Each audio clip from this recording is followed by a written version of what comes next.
एक गांव में श्यामलाल नाम का एक किसान अपनी पत्नी और 3 लड़कों के साथ रहता था।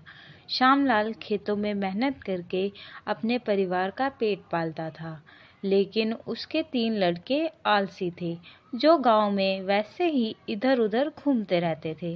एक दिन श्यामलाल ने अपनी पत्नी से कहा, अरे चंदा, मुझे तो इस बात की चिंता लगी रहती है कि अभी तो मैं खेतों में काम कर रहा हूँ, लेकिन मेरे बाद इन लड़कों का क्या होगा। इन्होंने तो कभी मेहनत भी नहीं करी है, ये तो कभी खेतों में भी नहीं गए हैं।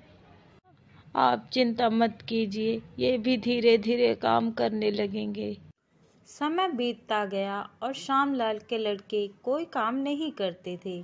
एक बार श्यामलाल बहुत बीमार पड़ गया और वह काफ़ी दिनों तक बीमार ही रहा। उसने अपनी पत्नी से कहा, अरे चंदा, जरा तीनों लड़कों को बुला कर ले आओ, मुझे उनसे कुछ ज़रूरी बात करनी है। जी, अभी बुला कर लाती हूँ। फिर चंदा तीनों लड़कों को बुलाती है। अरे सुनो बेटा, तुम्हारे पिताजी तुम्हें बुला रहे हैं। जी माँ जी, चलिए। फिर वह तीनों लड़के पिता के पास आ जाते हैं। जी पिताजी, आपने हमें बुलाया, बोलिए क्या बात है। सुनो बेटा, मुझे लगता है कि अब मैं ज़्यादा दिनों तक जीवित नहीं रहूँगा।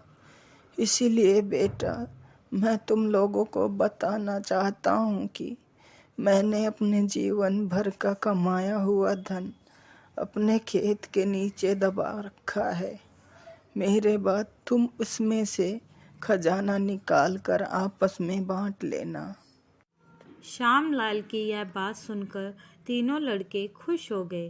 कुछ समय बाद श्यामलाल की मृत्यु हो गई। श्यामलाल की मृत्यु के कुछ दिनों बाद उसके लड़के खेत में दबा खजाना निकालने गए।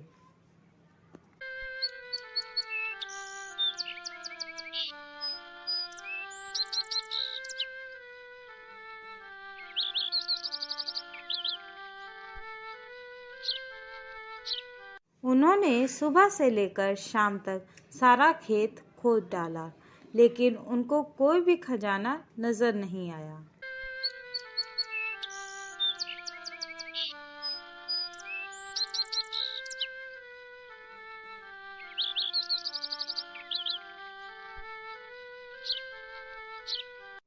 लड़के घर आकर माँ से बोलते हैं, माँ, पिताजी ने हमसे झूठ बोला था, उस खेत में हमें कोई खजाना नहीं मिला।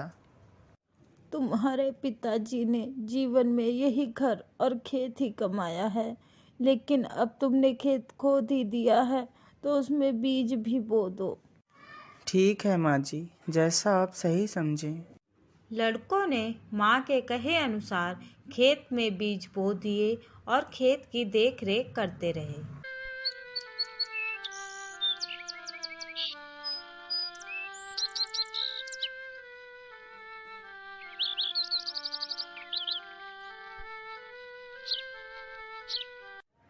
कुछ समय बाद उनके खेत में बहुत अच्छी फसल तैयार हुई।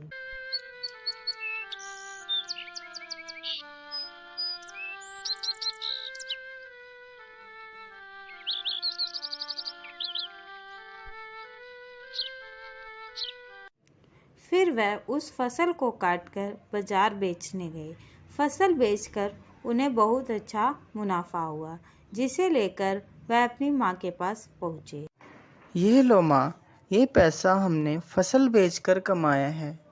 लड़कों की यह बात सुनकर चंदा बहुत खुश हो जाती है और कहती है, तुम्हारी मेहनत ही असली खजाना है, यही तुम्हारे पिताजी तुम्हें समझाना चाहते थे। इस कहानी से हमें यह शिक्षा मिलती है कि हमें आलस त्याग कर मेहनत करना चाहिए। मेहनत ही इंसान की असली दौलत है।